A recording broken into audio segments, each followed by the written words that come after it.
Hamas ने आखिर Israel पर अटैक क्यों किया?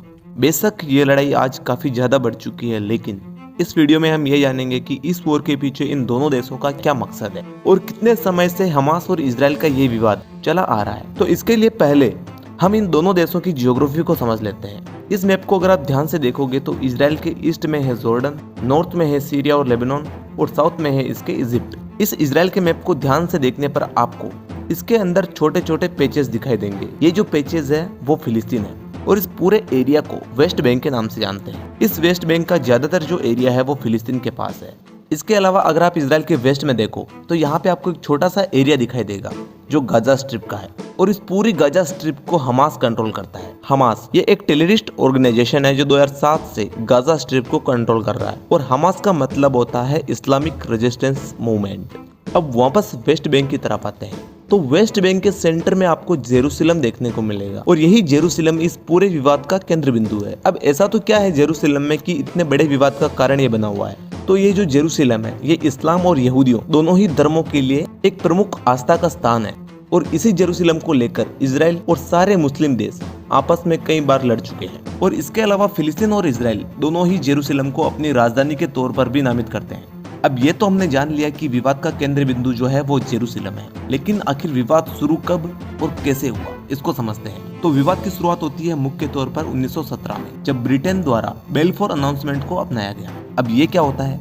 तो इस अनाउंसमेंट के दौरान ब्रिटेन जो है वो फिलिस्तीन में रह रहे यहूदियों के लिए कुछ घर बनवाना चाहता है जहाँ पर वो रह सके। तो ये जो पूरी घटना है ये होती है 1917 में और ठीक इसके अगले साल 1918 में उस टाइम जो फर्स्ट वर्ल्ड वॉर चल रही थी वो अब खत्म हो जाती है और इस वर्ल्ड वॉर में ओटोमन एम्पायर जो है वो हार जाता है और ब्रिटेन की यहाँ पर जीत होती है। और फिलिस्तीन जो है वो फर्स्ट वर्ल्ड वॉर से पहले ओटोमन एम्पायर का हिस्सा हुआ करता था, लेकिन जब ओटोमन एम्पायर जो है वो हार जाता है तो ये जो पूरा एरिया था वो ब्रिटेन के पास चला जाता है और ब्रिटेन फिर उसी बेलफोर अनाउंसमेंट के साथ आगे बढ़ता है और यहूदियों के लिए यहाँ पर घर बनवाने की शुरुआत कर देता है। और उस समय फिलिस्तीन के अंदर यहूदियों की संख्या जो है वो बहुत कम थी और अरेबियन जो लोग हैं वो काफी ज्यादा थे, लेकिन धीरे धीरे ये स्थिति जो है वो बदलने लगती है और सन 1922 से लेकर 35 तक इस अवधि के बीच में यहाँ पे मास माइग्रेशन देखने को मिलता है। काफी ज्यादा संख्या में यहाँ पर लोग प्रवास करने लगते हैं। कुछ आंकड़ों के अनुसार दुनिया भर में जितने भी यहूदी थे वो यहाँ पे आए थे और इसके बाद इस पूरे एरिया की जो डेमोग्राफी है वो चेंज होने लगती है। यहाँ पर जो अरबी लोग थे उनको यहाँ पर खतरा महसूस होने लगा था, जिस वजह से इन दोनों पक्षों के बीच विवाद हो जाता है। और इसके बाद आता है साल 1948।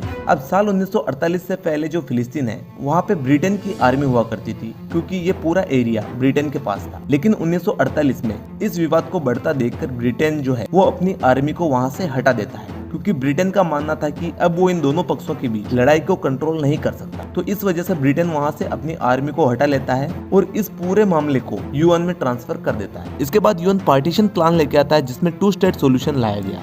45% जो एरिया है वो फिलिस्तीन को दिया गया और बाकी का 55% एरिया इजराइल के पास चला गया और जो जेरूसलम था उसको यूएन ने अपने कंट्रोल में रखा। ये पार्टीशन के समय का मैप है। इसमें ऑरेंज वाला जो पार्ट है वो फिलिस्तीन को दिया गया और बाकी का ग्रीन वाला जो पार्ट है वो इजराइल को दिया गया और बीच में ये जो पिंक वाला पार्ट है यह है जेरूसलम, जिसको यूएन ने अपने कंट्रोल में रखा। अब 14 मई 1948 को इजराइल बना था और उसके अगले ही दिन 15 मई 1948 को इजिप्ट, सीरिया, इराक, लेबनान और जॉर्डन ये सारे एक साथ मिलकर इजराइल पर अटैक कर देते हैं। उस टाइम पर इजराइल को बने हुए सिर्फ एक दिन हुआ था और जब इतनी सारी कंट्रीज ने एक साथ मिलकर इजराइल पर अटैक किया तो सबको यही लगा कि इजराइल हार जाएगा, लेकिन ऐसा होता नहीं है। ये वॉर 1 साल तक चलती है और इजराइल एक साथ इन 5 देशों को हरा देता है और जितना एरिया इजराइल को यूएन से मिला था उससे भी ज्यादा एरिया पर इजराइल कब्जा कर लेता है। अब जो यहूदी थे वो इस पार्टीशन से खुश थे, लेकिन अरेबी जो लोग थे वो इस पार्टीशन से नाखुश थे क्योंकि उनका मानना था कि पूरा फिलिस्तीन उनका है और सेम इसी तरह यहूदियों का भी ये मानना था कि उनके लिए यहाँ पे एक देश होना चाहिए।